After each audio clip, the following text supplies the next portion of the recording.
My mom hates me for not letting her co-sleep with my baby. I can't shake the feeling that I'm losing my mind, so here I am, seeking advice on whether I'm truly going insane or if my mother is overreacting. Important context. Please don't skip this part. My mother is a notoriously heavy sleeper, and sometimes she's so deep in sleep that it borders on violent. There have been multiple instances where people have entered her house, finding her napping on the couch, and even shaking her to wake her up, yet she stays completely oblivious. There have been several occasions where she's rolled off the bed in her sleep and injured herself. To say she is a deep sleeper would be an understatement. Now, my baby is 9 months old, and this whole situation unfolded when she was 8 months old. Around that time, she hit the notorious 8-month sleep regression combined with the challenges of teething. For those who aren't parents, that means we were waking up every 2 hours, and each time it would take up to 45 minutes to get her back to sleep, like clockwork. And to add more weight to this, my fiance works away from Monday to Friday, and I've been diagnosed with pernicious anemia. When I say I was exhausted, I mean in a way that affected me physically. I was having visual disturbances to the point that it was dangerous for me to even drive. At that point, I knew I needed help. One evening, I went to my mom's house asking if she could help with my daughter's bedtime routine so I could get some rest. I was desperate for a break, especially during that critical dinner bath bedtime period. It was literally the longest, most grueling 3 hours of my day. But once nightfall hit, my daughter started waking up every so often, beginning at 11:30 p.m. By the time 2 a.m. rolled around, my mom offered to take a shift so I could try to get some sleep. I reminded her of our past conversations about co-sleeping and how I didn't want anyone doing it with my baby. Not only is it unsafe, but I wouldn't get any sleep anyway because I'd just lie awake, constantly worrying. My mom agreed. Relief. I settled into bed, keeping one ear out, hoping my mom would stick to the plan. But then, I heard it. The unmistakable squeak of the bed, followed by my baby's cries. Eventually the cries stopped, but the thing that stuck with me was that I never heard my mom leave the bed to put the baby back in her cot. I got up and walked into the room, and there they were, both of them, curled up under the covers together.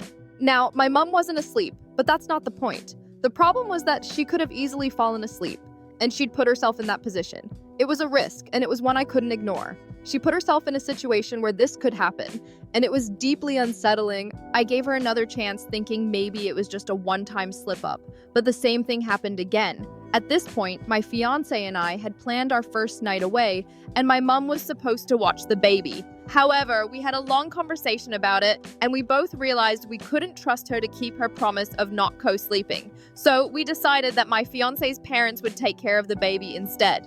Now, my mom is taking this as an outright rejection of her. She's convinced that we don't trust her at all, and it has created a serious rift between us. She's refusing to be alone with the baby, saying, "It's for my own safety because I don't want to be accused of something I haven't done."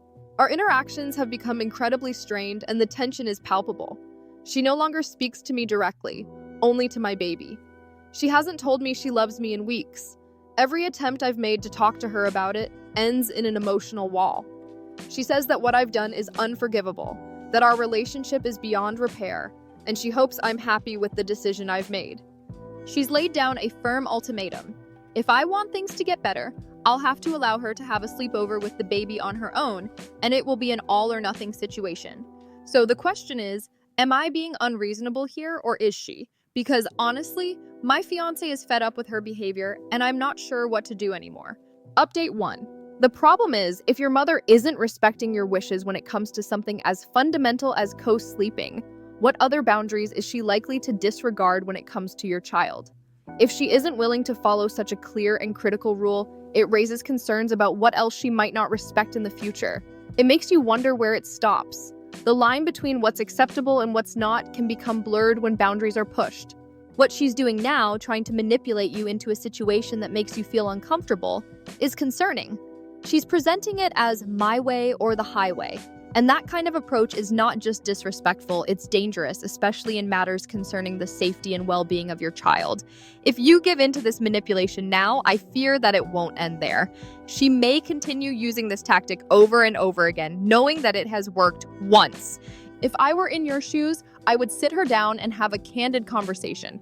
You need to lay it out clearly. Either she listens to your perspective, or she accepts that your relationship will be forever changed, and not in the way either of you wants. There's no need to point fingers or make it about blame, but make sure she understands the full scope of your concerns. Explain why you're so firm on the issue, emphasizing the safety and the role you see for her in your child's life. Then leave it in her hands to decide what she wants to do with that information. She needs to understand that you are making these decisions out of love and concern for your child, and that your boundaries are non-negotiable. It's important to convey that this isn't about personal rejection, but about ensuring that your child's safety and well-being are prioritized. Also, I understand that you felt the need to share the backstory regarding your mother's deep sleep patterns. While it helps to explain why you're so adamant about not having her co-sleep with the baby, I'm concerned that you feel the need to justify your boundaries with an explanation like this. The reality is, even if your mother were a light sleeper and it was considered safe for her to co-sleep with the baby, your boundaries would still need to be respected. It would still be important to maintain control over where and how your child sleeps. It makes the situation worse that your mother's deep sleep poses even more of a risk. You shouldn't have to explain yourself or feel like you need to offer this backstory to make your stance more valid. You're not asking for too much, you're just making sure that your child is safe, and that's a reasonable expectation. This situation is difficult and heartbreaking because of the tension it's creating, but standing firm in your beliefs and values is crucial. The relationship can be mended, but only if there is mutual respect for the boundaries that are necessary for your child's safety. Update 2. Let me be brutally honest here. It's time to stop deluding yourself into thinking that you're ever going to have the mother you want and need. The truth is, she is who she is, and that person has shown time and again that she will go to any lengths to prove a twisted point about control, even if it means harming her own child in the process. This isn't about her wanting what's best for your baby or about some idealized version of what a mother should be. No, it's about her need to dominate.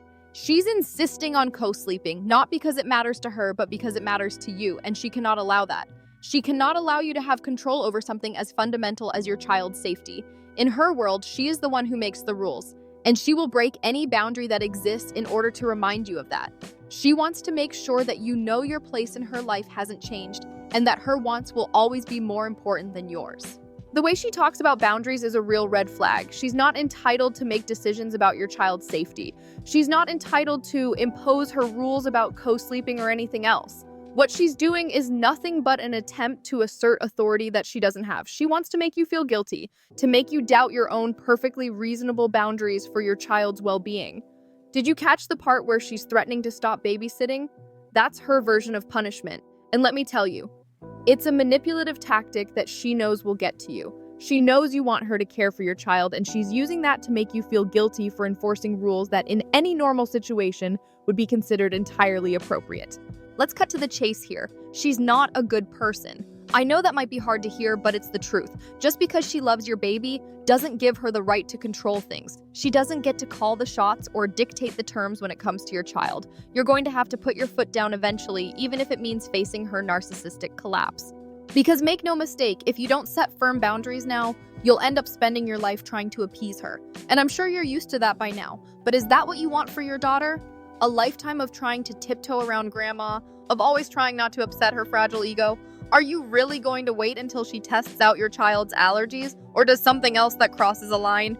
This whole co-sleeping issue has nothing to do with your child's well-being or her desire to spend time with the baby. It's all about control. It's about showing you that she's still in charge of your life, even if it means disregarding your wishes and jeopardizing your baby's safety. That's why you need to give her a timeout, a long one if necessary. And don't just give her one chance and let her back in. You need to be firm because your baby's safety comes first, not your mother's feelings. And please, think twice before letting them form a close bond. When she thinks she's got her claws in, she'll start pulling and twisting. That's just who she is. Look at how she's treating you. It's a pattern, and if you don't protect your baby now, it'll only get worse. Congratulations on your baby, by the way. You're doing the right thing by standing up for them. Keep going, even if it's hard. Your child deserves a safe, supportive environment, and that means putting your foot down when it matters most. Update 3. It's crucial that you make it clear to your mother that her need to manipulate you emotionally and control this situation does not, under any circumstances, outweigh the safety and well-being of your child. The stakes are too high, and her behavior, no matter how much she insists on being in charge, must not interfere with your responsibilities as a parent. Your child's safety, health, and emotional development come first, always. At this point, you have a range of options, from reminding her that if you didn't trust her or value her presence in your child's life, you would have completely cut her off by now. If she doesn't like that idea, then perhaps it's time for you to take that step and really make her understand the gravity of the situation. You should tell her directly that unless she can behave better and model respectful behavior towards you, especially as the baby's parents, then you don't want her around to influence your child. Her actions in their current form are childish and selfish, and they cannot be allowed to continue. One of the key steps you need to take is to make sure she is properly educated on safe sleep practices. If she doesn't understand the risks of co-sleeping, it might be helpful for you to find case studies, scientific studies, or any other information that can show her just how dangerous it can be. The facts need to speak louder than her emotions, and it's vital she understands that this is not about you undermining her, but about protecting the well-being of your child. But let's be clear, if she continues with her current manipulative behavior, pushing for things just to get her way, it's time to sit down with her and address her actions directly. You need to lay down firm ground rules. These boundaries should be clear and non-negotiable. Make sure she acknowledges the following points. You are the baby's parents, and therefore you make the final decisions. You get to choose what is best for your child, and your decisions must be respected. You've tried to involve her in your child's life, but you will not do so at the cost of your baby's safety. Her behavior is creating unnecessary stress and danger, and it's up to her whether she wants to continue being part of the child's life. You both know very well that she does not believe she isn't trusted. She can stop pretending otherwise. This isn't about trust. It's about safety. Don't allow her to make you feel guilty or as if you're being unreasonable for setting boundaries. You don't want your child exposed to emotional blackmail or manipulation whenever your mother is around. This behavior is toxic and damaging, and it's not something you're willing to let your child observe, let alone be subjected to. If your mother chooses not to have a relationship with your child, that's entirely up to her. But she cannot expect to have a relationship with the baby that bypasses your role as the parent. It's essential she understands that this relationship will only happen on your terms and with your involvement. She's making a choice, and that choice is forcing you to reconsider whether you want your child to spend time with her. The ball is in her court. If she cannot meet you halfway and behave appropriately, you're left with no choice but to limit her contact with your child. If her behavior doesn't improve, she will see less of your baby. You are tired, unwell, and incredibly busy, and you cannot afford to waste your energy on her manipulative tactics. It's time to prioritize your own well-being and your child's safety over her drama and emotional games.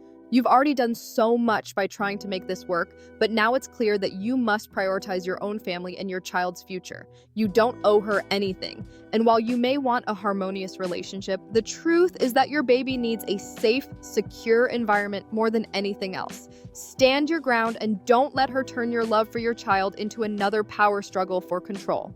Update 4. Let's talk about involvement, about being an active grandparent, changing diapers, babysitting, helping with the baby. How difficult is it really to sacrifice a single night's sleep for the benefit of both your child and your grandchild? It's a small, temporary sacrifice, especially if it means offering a moment of relief to the parents who are exhausted and at the end of their ropes. Make a pot of coffee and stay up once a week for a few months if you have to. It's not that complicated. The real issue here isn't whether grandma can co-sleep, it's about whether or not she's capable of staying awake during the night while babysitting, especially considering she won't wake up to tend to your daughter. It's not just about a few extra hours of sleep, it's about your child's safety and well-being. Let's be honest, I wouldn't even dream of co-sleeping with my child, especially if I was her age. While she may figure out sleep soon enough, the immediate reality is that she needs someone reliable, someone who can take over for a few hours and allow the parents a much-needed rest. It's not just a luxury, it's a godsend. I understand that it's hard, but I would trust a reliable adult to take the baby for a few hours over any possibility of a co-sleeping arrangement. This is about ensuring the safety and emotional balance of the family during these exhausting early years. When it comes to overnights, personally, I would not allow them until the child is old enough to problem solve in the middle of the night. Babies and young children, in my experience, can't handle the middle-of-the-night challenges that arise, whether it's a smoke alarm, a nightmare, or anything else that could unsettle them. I believe that level of independence and self-sufficiency doesn't kick in until children are at least in their double-digit years. Until then, the reality is that grandma, with her deep sleep patterns, simply isn't going to wake up to tend to a crying child. It's not her fault, but it's just not safe. Think about it. Even if she didn't fall asleep that first night, there's a very real possibility that it would happen on a subsequent night. I wouldn't trust her in that situation, and if I were her, I wouldn't trust myself either.